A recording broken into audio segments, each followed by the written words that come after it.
बिहार की राजनीति और सियासत में कब कौन किसका दोस्त और कब कौन किसका दुश्मन बन जाए ये समझ से परे है।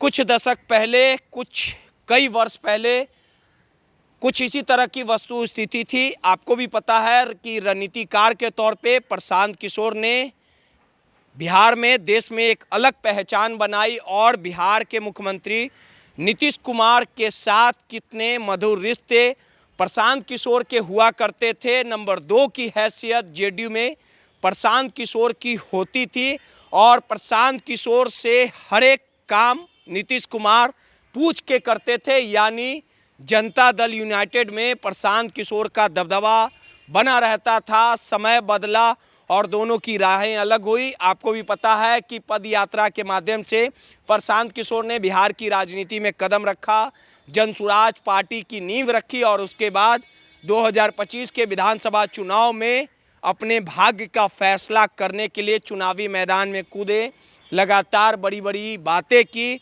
भले ही प्रशांत किशोर का खाता तक नहीं खुल पाया हो, लेकिन प्रशांत किशोर ने नीतीश कुमार को लेके हमेशा आक्रामक रुख अख्तियार किया। लगातार नीतीश कुमार पर निशाना साधते नजर आए और उनका एक बयान लगातार सुर्खियों में था। साफ तौर पे प्रशांत किशोर ने कहा था कि जनता दल यू यानी नीतीश कुमार की पार्टी जेडीयू 2025 के चुनाव में 25 सीटों से आगे नहीं बढ़ पाएगी। उन्होंने ये भविष्यवाणी की थी और साफ लफ्ज़ों में कहा था कि अगर चुनाव जीत भी जाती है तो बिहार के मुख्यमंत्री नीतीश कुमार कुछ महीनों तक के ही मुख्यमंत्री रहेंगे। ये तमाम बातें और दावे प्रशांत किशोर की ओर से कही गई थी और उसी बातों को प्रशांत किशोर ने फिर से दोहराने का काम किया है। यानी बिहार में 5 सीटों के राज्यसभा चुनाव को लेके बिहार के मुख्यमंत्री नीतीश कुमार जैसे ही राज्यसभा जाने की घोषणा की, फैसला लिया, उसके बाद प्रशांत किशोर का रिएक्शन आया। प्रशांत किशोर ने साफ तौर पे कहा कि हम हवा में तीर नहीं चलाते हैं। हमने पहले ही कहा था कि नीतीश कुमार चुनाव जीत जाने के बाद ज़्यादा दिनों तक मुख्यमंत्री नहीं रहेंगे और आखिरकार 3 महीनों के अंदर ही नीतीश कुमार को निपटा दिया गया। अब आप समझिए कि जिस पार्टी ने 202 का आंकड़ा छुआ, प्रचंड जीत हासिल की, उस पार्टी के सर्वोसर्वा यानी नीतीश कुमार के चेहरे पर चुनाव लड़ने वाली भारतीय जनता पार्टी ने किस प्रकार से बड़ा गेम प्लान किया। साथ ही प्रशांत किशोर ने कहा कि अगर 10,000 रुपये से वोट नहीं खरीदे जाते तो जेडीयू 25 सीटों पर ही सिमट जाती। इस पूरे प्रकरण पर प्रशांत किशोर का रिएक्शन आया है। प्रशांत किशोर ने क्या कुछ कहा है, पहले आपको उनके बयानों को सुनवा। भाई, उन्हीं के पिताजी का दल है, वो पार्टी में आए हैं, राजनीति की शुरुआत कर रहे हैं, तो उनको हमारी ओर से शुभकामना। लेकिन साथ ही ये एक और ऐसा अवसर है जब बिहार के लोगों को ये देखना है कि नेताओं ने अपने बच्चों के लिए राज सिंहासन की व्यवस्था की है और आपने अपने बच्चों के लिए शिक्षा, बेरोजगारी, भ्रष्टाचार और पलायन की व्यवस्था की है।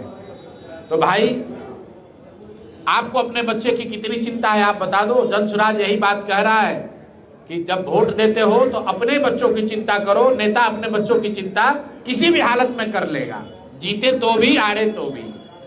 तो नीतीश कुमार जो पूरे जीवन भर वंशवाद के खिलाफ बोलते रहे हैं, आज आप देख रहे हैं कि उनका लड़का भी दल में आ रहा है, राजनीति में आ रहा है। लड़का राजनीति में आए, उससे हमें कोई दिक्कत नहीं है, उसको खूब शुभकामना है, तरक्की करे, अच्छा करे।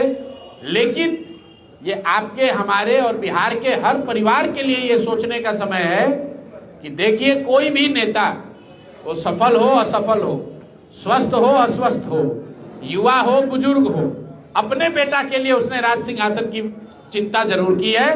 बिहार की जनता ने अपने बच्चों के लिए चिंता नहीं की। बिहार के बच्चे आज भी फैक्ट्रियों में जाकर मजदूरी कर रहे हैं।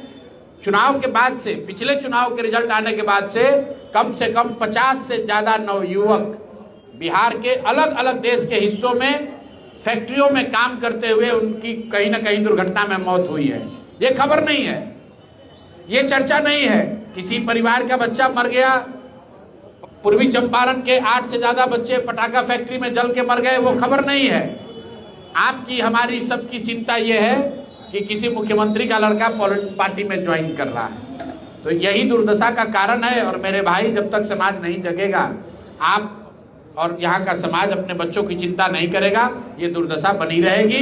नेता का लड़का नेता बनेगा, नेता का लड़का राज करेगा और आपके लड़के जाकर फैक्ट्रियों में मजदूरी करेंगे, दूसरा कोई उपाय। तो आपने साफ शब्दों में सुना, प्रशांत किशोर फिर से एक बार बिहार के मुख्यमंत्री नीतीश कुमार पर निशाना साधते नजर आए। निशांत के बिहार की राजनीति में एंट्री को लेकर उन्होंने शुभकामना दिया, जमकर अपनी भड़ास निकाली, बिहार के मुख्यमंत्री नीतीश कुमार पर कटाक्ष किया। सहयोगी राहुल के साथ रोहित।